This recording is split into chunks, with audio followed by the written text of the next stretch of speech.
Oke, Assalamualaikum warahmatullahi wabarakatuh. Perkenalkan nama saya Muhammad Firas dan hari ini akan melakukan review tentang buku Software Testing Foundations Chapter 2 dan buku Fundamentals of Software Testing.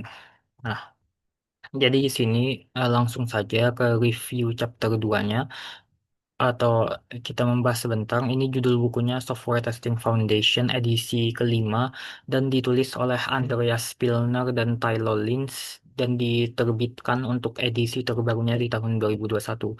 Untuk review saya sendiri di sini chapter 2-nya berhasil menggambarkan fondasi tentang apa yang menentukan prinsip dasar dan standar kualitas pengujian dalam sebuah perangkat lunak. Nah, di sini chapter 2-nya saya rasa kenapa berhasil dalam membuat fondasi tersebut karena ia berhasil meringkas materi-materi yang harus dimasukkan menjadi 7 prinsip software testing. Dia membuat perbedaan antara tujuan pengujian atau testing dan debugging, yang mana testing diibaratkan sebagai aktivitas untuk menentukan di mana letak cacat, sedangkan debugging adalah proses yang secara eksklusif dilakukan untuk pengembangan untuk memperbaiki kerusakan yang ada tersebut agar perangkat lunak bisa berjalan semestinya. Kemudian ditambah lagi, kelebihannya di sini adalah ia juga berhasil memberitahu bagaimana mengevaluasi perangkat lunak dalam artian masuk ke 7 prinsip tadi, bagaimana ia harus fokus bukan pada metrik testing saja, tetapi apakah ia memenuhi usability juga untuk bisa memenuhi standar ISO 25010 yang perlu dipenuhi di masa zaman sekarang. Hal ini sendiri dicapai melalui testing proses yang dilakukan secara berurutan, bagaimana perencanaan dan kontrol pengujian diatur, bagaimana analisis dan desain kasus uji dirancang, serta bagaimana eksekusi serta evaluasi penyelesaian tes memenuhi kriteria awal. Apalagi di sini chapter ini juga menjelaskan tentang adanya human psychology on testing. Nah, ini proses ini disaring menjadi sebuah komunikasi yang objektif serta konstruktif, yang mana di sini perbedaan pola pikir itu penting dalam mencari kelemahan sistem.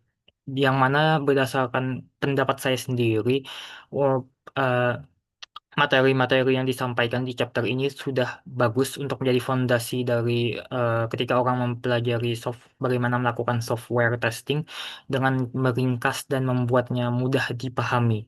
Nah, kemudian untuk insight yang didapat di sini, saya rasa dari yang diajari di chapter 2 kita bisa menjadi mudah memahami tentang apa saja yang harus dievaluasi. Contohnya ketika dalam uji testing dari 7 prinsip software testing, yang mana itu prinsip pertamanya itu adalah ketika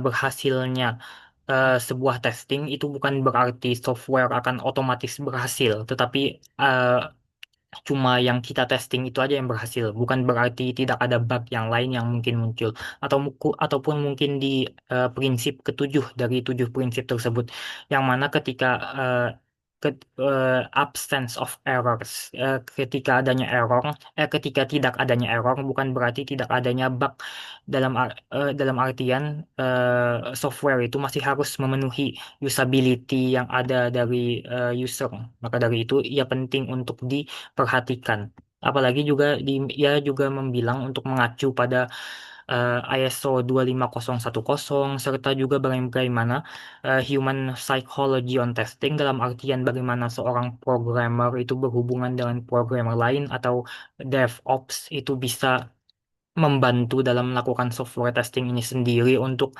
melakukan debuggingnya misalnya. Hal ini saya rasa adalah hal yang penting dan sangat menarik untuk kita pelajari, apalagi sebagai programmer di masa modern sekarang. Nah, kemudian lanjut. Untuk buku kedua yang saya review adalah Fundamentals of Software Testing yang diterbitkan oleh Bernard Holmes. Ini nih diterbitkan pada tahun 2011, tapi kemudian dibuat ulang edisi terbarunya untuk tahun 2024 ini. Nah, di sini saya rasa reviewnya di buku Fundamentals of Software Testing ini Secara general, ia berhasil membuat pengujian perangkat lunak yang mudah dipahami, dalam artian bahwa pengujian itu tidak hanya pada eksekusi pencarian bug, tapi juga pada prinsip dasar etika profesi dan manajemen di dalamnya. Dalam artian, penulis membuat perbedaan penting dari berbagai teknik perancangan seperti black box yang diibaratkan di bukunya itu menguji fungsionalitas murni berdasarkan spesifikasi tanpa harus melihat kode versus white box, yaitu proses memverifikasi logika, struktur internal, dan arsitektur dari sistem perangkat lunak itu sendiri. Kemudian di bukunya itu juga dia lanjut dalam menjelaskan bahwa dalam manajemen siklus hidup software, penguji harus selalu fokus pada strategi pengujian seperti risk-based testing dan juga untuk menahan diri supaya tidak melakukan pengujian menyeluruh yang mustahil atau exhaustive testing. Ini juga ada di 7 prinsip sebelumnya.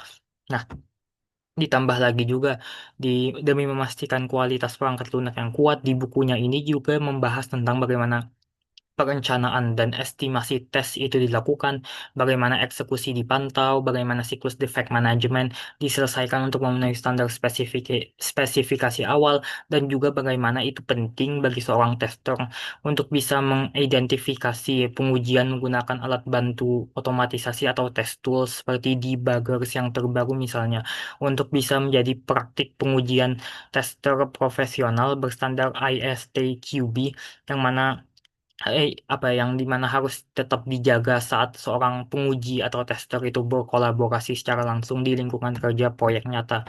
Nah, di insight yang saya bisa dapatkan di sini dari bukunya ini tentunya lebih general ketika kita berbicara eh, bukunya ini secara keseluruhan, dalam artian ia membahas bagaimana sebelum kita melakukan eksekusi pengujian apapun, konteks strategi pengujian itu harus dibangun dengan menjawab teknik desain apa yang digunakan, teknik desain apa yang diperlukan untuk proyek itu sendiri. Contohnya, seperti mengacu pada apakah proyek ini lebih baik di testing melalui black box atau white box misalnya dengan constraint dari budget dan waktunya begitu.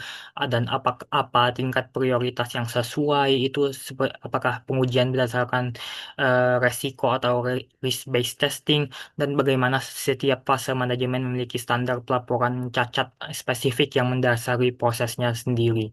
Nah, yang mana prinsip utama yang ada di dalam buku ini sebenarnya mirip tentunya karena materinya mirip juga, yaitu software testing, yang mana ia melarang kita untuk em, melakukan pengujian menyeluruh yang menyeluruh yang 100% gitu, karena itu agak mustahil dan return on investmentnya itu susah untuk dijustifikasi, yang mana ini disebut sebagai exhaustive testing di bukunya itu sendiri.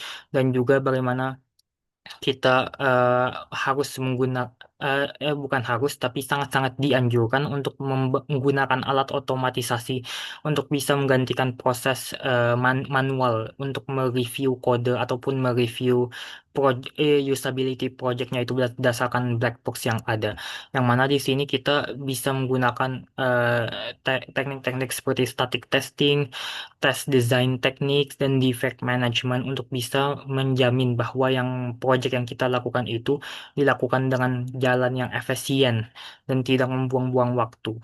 Nah, maka dari itu demikian dari saya terlebih dahulu. Wassalamualaikum warahmatullahi wabarakatuh.